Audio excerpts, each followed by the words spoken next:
Hello friends, I am Somnath Kundu. Welcome to my channel target next date. আজকে নিয়ে এসেছি একটা ছোট্ট কিন্তু একটা ইম্পর্টেন্ট ভিডিও নিয়ে। সামনে যারা টেটের জন্য প্রিপারেশন নিচ্ছেন এবং স্পেশাল এডুকেশন টিচার হওয়ার যে টেট তার জন্য প্রিপারেশন নিচ্ছেন তাদের জন্য অবশ্যই ভিডিওটি গুরুত্বপূর্ণ হবে। তো সকলকেই আমি রিকোয়েস্ট করব যে এই ভিডিওটি যেন না কেটে সম্পূর্ণটা দেখবেন। খুবই ছোট ভিডিও, একটা ছোট্ট ইনফরমেশন এই ভিডিওর মাধ্যমে আমি দেওয়ার চেষ্টা করছি এবং এটা একদম এডুকেশন রিলেটেড ইনফরমেশন এবং টেটের জন্যও কার্যকরী হতে পারে। তো চলুন শুরু করা যাক আজকের ভিডিওটি। এবং ভিডিওটি শুরু করার আগে সকলকে রিকোয়েস্ট করব, যারা এখনো পর্যন্ত আমার চ্যানেলটিকে লাইক, শেয়ার এবং সাবস্ক্রাইব করেননি, অবশ্যই সাবস্ক্রাইব করে দেন। কারণ সামনে আমি এরকম এডুকেশনাল ভিডিও অবশ্যই আনবো এবং সেগুলো হয়তো যারা সাবস্ক্রাইব করে থাকবেন এবং বেল আইকনকে প্রেস করে দেখবেন তাদের নোটিফিকেশন সবার আগে চলে যাবে। এবং আমাদের এই চ্যানেল যেটা রয়েছে, আজকে একটা নতুন ইনফরমেশনও দিচ্ছি যে আমার যে চ্যানেলটা রয়েছে সেখানে কিছু মেম্বারশিপও এখানে জয়েন করা যাবে খুব অল্প দিনের মধ্যেই। মানে যারা চায় আমার এই চ্যানেলের মেম্বারশিপ নেওয়ার জন্য, তাদের জন্য স্পেশাল কিছু অবশ্যই ব্যাপার থাকবে ও এবং তারা সেই মেম্বারশিপটা নিতে পারবে। Special class, special live class বা তাদের জন্য যারা মেম্বার হবে তাদের জন্য অবশ্যই স্পেশাল কিছু ব্যাপার থাকবে। তো সেটা খুব শীঘ্রই আসতে চলেছে। তো আর সময় নষ্ট না করে চলুন শুরু করা যাক আজকের ভিডিওটি। আজকের যে টপিক সেটা হচ্ছে কি না, ভিজুয়াল ইম্পেয়ারমেন্ট। যে ভিজুয়াল ইম্পেয়ারমেন্ট রয়েছে সেই ভিজুয়াল ইম্পেয়ারমেন্টের সংজ্ঞা বা এই ভিজুয়াল ইম্পেয়ারমেন্টের যে ব্যাপারটা রয়েছে এই বিষয়টা নিয়ে আজকে আলোচ্য বিষয়। চলুন শুরু করা যাক। একটু ইয়েটা কমিয়ে নিলাম। ভিজুয়াল ইম্পেয়ারমেন্টের বা দৃষ্টি সংক্রান্ত প্রতিবন্ধী, এই যে বেসিক বিষয়টা সেটাই এই ভিডিওর মধ্যে আলোচনা করব। ডিটেলসে কিছু নেই, খুব খুঁটিনাটি বিষয়গুলো কিছু নেই। তার কারণ যে টেট হবে, স্পেশাল এডুকেশনের যে টেট হবে, সেখানে মিনিমাম যে বেসিক ধারণা আজকের ভিডিওতে শুধু সেইটুকুই আছে।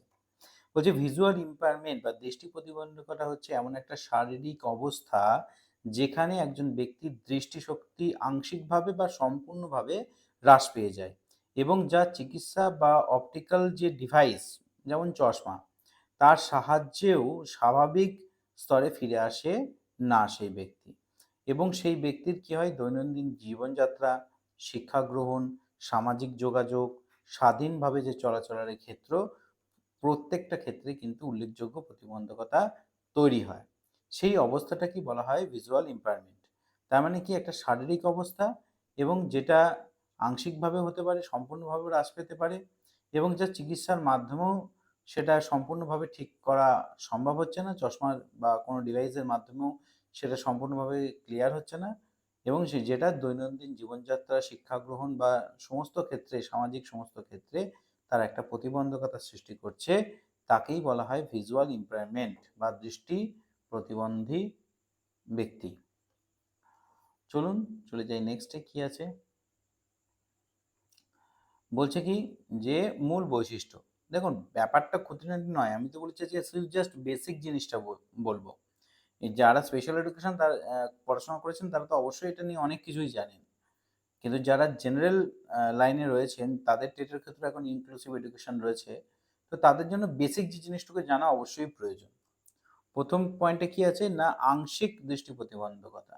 ব্যক্তির কিছুটা দৃষ্টিশক্তি থাকে, আংশিক মানে আমরা বুঝতে পারছি লো ভিশন, তবে তা খুবই সীমিত।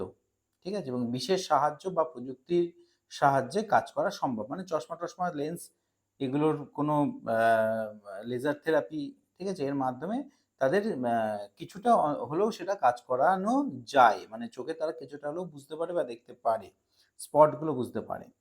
তারপর পরেরটা কি রয়েছে না, সম্পূর্ণ অন্ধত্ব।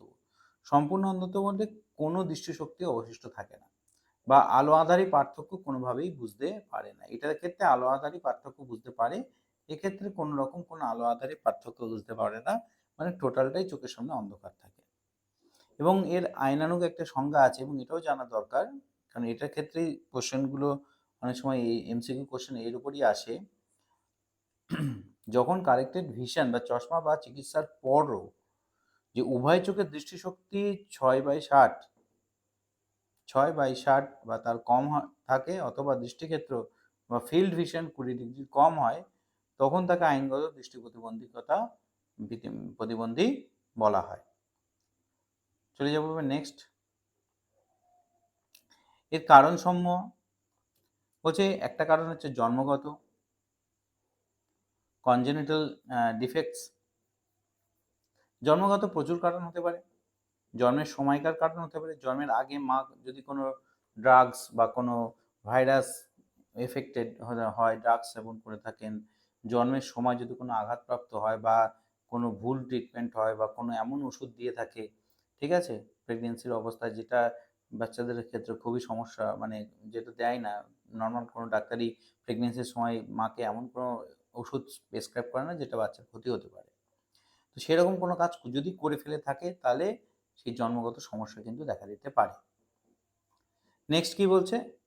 নেক্সট বলছে চোখের রোগ, যেমন কি গ্লুকোমা যদি হয়, ক্যাটারাক্ট যদি হয়, রেটিনোথেরাপি যদি রেটিনোপ্যাথি যদি হয়, ঠিক আছে, তো এই রোগগুলো যদি হয় তাহলেও কিন্তু চোখের দৃষ্টিশক্তি আংশিকভাবে বা সম্পূর্ণভাবে এটা চলে যেতে পারে। 3 নম্বর কি বলছে? আঘাত বা দুর্ঘটনা। কোনো বাহ্যিক আঘাত মাথায় হতে পারে, চোখে হতে পারে, ঠিক আছে, তাহলে কিন্তু দৃষ্টির প্রতিবন্ধকতা তৈরি হতে পারে।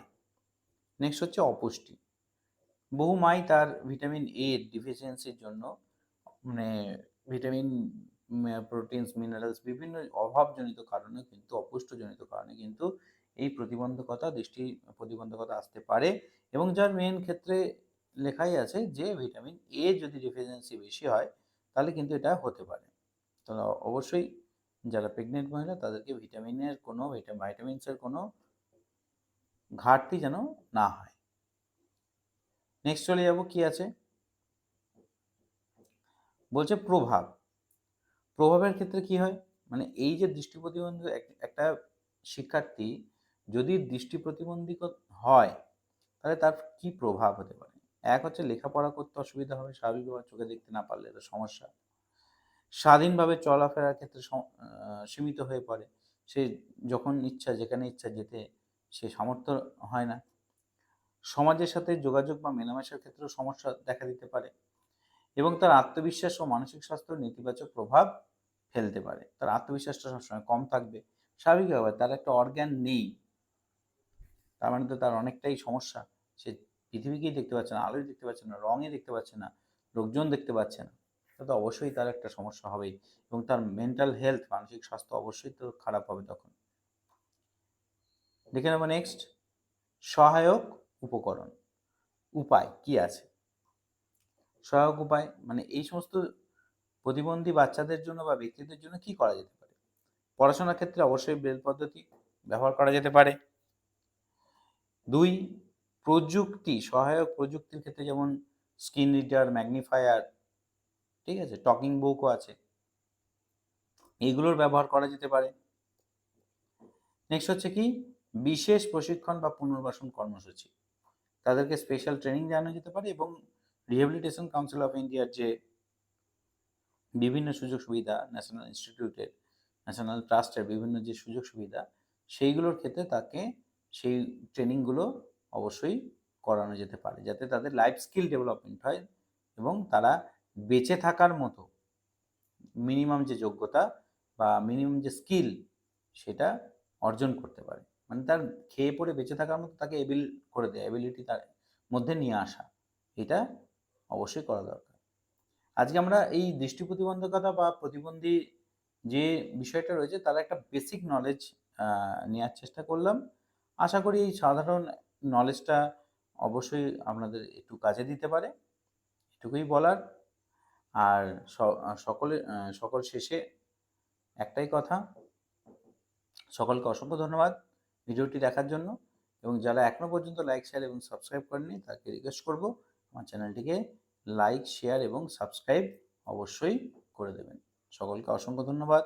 নমস্কার।